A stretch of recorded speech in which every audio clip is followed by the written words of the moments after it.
मित्रों नमस्कार, मैं हूं राकेश कुमार। आप देख रहे हैं मत अभिमत। अभी बिहार सरकार जो कार्रवाई कर रही है, कार्रवाई सही है गलत है ये बात की बात है, लेकिन इससे हजारों लोग बेघर होंगे। और मैं इसलिए कह रहा हूं कि बिहार सरकार एक अभियान चलाकर बाज़ाब्ता सर्वे के दौरान ही सरकारी ज़मीन को निकालने का काम कर रही है, जिसमें गैरमजरूआ खास ज़मीन है। आप अपने आसपास, आप अपने गांव, आप अपने क्षेत्र में देखिए कि गैरमजरूआ ज़मीन पर कितने ही लोग कब्जा किए हुए हैं, कितने ही लोगों ने, गरीबों ने अपना घर बनाया हुआ है, झोंपड़ी बनाई हुई है। बहुत से लोग उसी से रोजी रोटी अपना चला रहे हैं। किसी ने उसमें दुकान खोल रखी है। इन सारे लोगों को अब वो ज़मीन से हटना होगा, ज़मीन को खाली करना होगा। मतलब कि यह अभियान सही है, इसलिए सही है कि गैरमजरूआ खास ज़मीन किसी का व्यक्तिगत हो ही नहीं सकता है, रैयती हो ही नहीं सकता है। यह कानून है और कानून आज से नहीं है, बहुत पुराना है। बावजूद उसके लोग उस पर कब्जा किए हुए हैं, उस पर घर बनाए हुए हैं, उससे अपना रोजी रोटी चला रहा है। गलत कर रहे हैं या सही कर रहे हैं, हम उस पर नहीं जा रहे हैं। हमारा कहना यह है कि ये जो अवैध बंदोबस्त एवं कब्जा को लेकर सरकार ने कड़ा रुख अख्तियार किया है, इसके चलते भारी परेशानी होने वाली है और सैकड़ों लोग बेघर होंगे, या यूँ कहें कि हजारों लोगों को ज़मीनें खाली करनी पड़ेगी जो सरकारी ज़मीन पर काबिज है।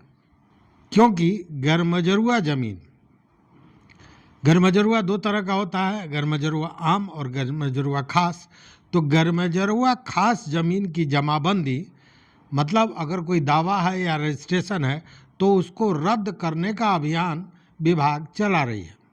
और इसका उद्देश्य सरकारी ज़मीन मतलब गैरमजरूआ खास ज़मीन की सुरक्षा और भूमि सुधार अधिनियम 1950 के तहत जो प्रावधान है उसको पूरी तरह लागू किया जा सके। और आप जानते हैं कि गांव स्तर पर अब जांच सर्वे जा रही है, मतलब सर्वे टीम जा रही है, वो जांच करेगी।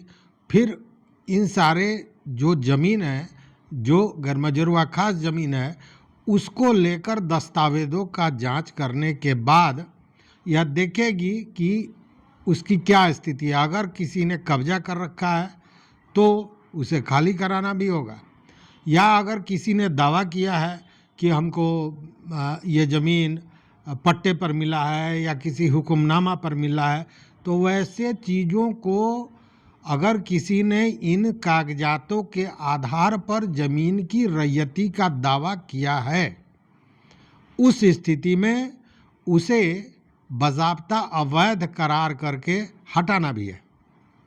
क्योंकि कानूनन गैरमजरूआ खास ज़मीन को पट्टे पर या हुक्मनामा पर या किसी भी तरह से रैयती नहीं किया जा सकता है। किसी विशेष व्यक्ति के नाम से गैरमजरूआ खास ज़मीन हो ही नहीं सकता है। क्यों? क्योंकि क्या है गैरमजरूआ ज़मीन, इसको जान लेना ज़रूरी है। देखिए, गैरमजरूआ ज़मीन वह सरकारी ज़मीन है जो विशेष उद्देश्य के लिए आरक्षित रखी जाती है, विशेष उद्देश्य के लिए। और पहले क्या कहा कि वैसी सरकारी ज़मीन जो विशेष उद्देश्य के लिए रखी जाती है, तो पहले ही लग गया कि यह सरकारी ज़मीन है। और उद्देश्य क्या है?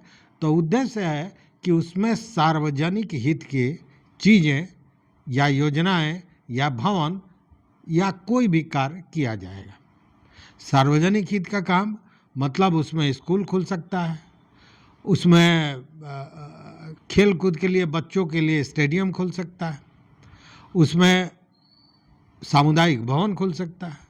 मतलब कि वैसा कोई भी योजना या कोई अन्य योजनाएं जो सरकार की हैं, जिससे आम आदमी लाभान्वित होने वाला है, जिससे सार्वजनिक उसका उपयोग होने वाला है, वैसा कार्य किया जाएगा। वही है गर्मजरुआ खास, और गर्मजरुआ खास किसी व्यक्ति का हो ही नहीं सकता, मतलब रैयती हो ही नहीं सकता। वो सरकारी ज़मीन है और सार्वजनिक लाभ के लिए, सार्वजनिक उपयोग के लिए उसको आरक्षित रखा जाता है। इसकी परिभाषा ही है ये। हालांकि कई जगह पे लोग इस पे दावा करते हैं रैयती का, कोई हुक्मनामा दिखाता है, कोई पट्टा दिखाता है, कई मामले केस में भी गए हुए हैं, मतलब अदालतों में भी गए हुए हैं। कोई कहता है कि भैया हम तो इसका लगा देते आ रहे हैं, लेकिन ये सब गलत है, क्योंकि सरकारी ये ज़मीन है और इसे रैयती किया ही नहीं जा सकता है, या ये गैर कानूनी है। कोई भी पट्टा पर या हुक्मनामा पर या किसी तरह से इस ज़मीन को व्यक्तिगत रूप से, व्यक्तिगत उपयोग के लिए रैयती नहीं बना सकता है। तो ये सारे ज़मीन को इस जांच के दौरान निकालना है और इसके लिए बाज़ाब्ते आदेश निर्देश निर्गत किए गए हैं। सरकार का मानना है कि यह कदम जो उठाया गया है यह बहुत उपयोगी है और अति आवश्यक भी है। अति आवश्यक इसलिए है कि जब ये सरकारी ज़मीन बाहर आएगा, निकाला जाएगा, जो कब्जे में है या किसी ने उस पर अवैध रूप से घर बनाया है या जो भी उपयोग कर रहा है, जब यह निकाला जाएगा तो इसका उपयोग सार्वजनिक रूप से होगा। मतलब इसमें स्कूल खुल सकते हैं, अस्पताल खुल सकते हैं, जिसका लाभ पूरी कम्युनिटी को, पूरे समुदाय को होना है। तो इसका लाभ ये बताया जा रहा है। लेकिन यह तो एक पक्ष है कि इसका लाभ होगा, सार्वजनिक तौर पर इसका उपयोग होगा, लोगों को इसका लाभ मिलेगा, यह बात तो है। लेकिन जो कब्जाधारी हैं उनको परेशानी होगी। इसीलिए मैंने कहा कि बहुत से लोग बेघर हो सकते हैं, बहुत से लोगों को ज़मीन से हाथ धोना पड़ सकता है इस मुहिम के तहत। हालांकि वो गलत है अगर उस पर हैं तो। बावजूद सच्चाई तो यही है कि एक तरफ सामूहिक रूप से सार्वजनिक लाभ के लिए योजनाएं उसमें शुरू होंगी जिसका लाभ सभी को मिलेगा, दूसरी ओर अगर कोई है तो उसको वहाँ से जाना पड़ेगा। स्थिति यही है कमोबेश। तो इस वीडियो में बस इतना ही। देखते रहिए मत अभिमत। मित्रों, चैनल पर नए हो तो सब्सक्राइब कीजिए, लाइक कीजिए, दोस्तों के साथ शेयर कीजिए और अपना विचार जरूर दीजिए। बहुत बहुत धन्यवाद, कोटिशः आभार।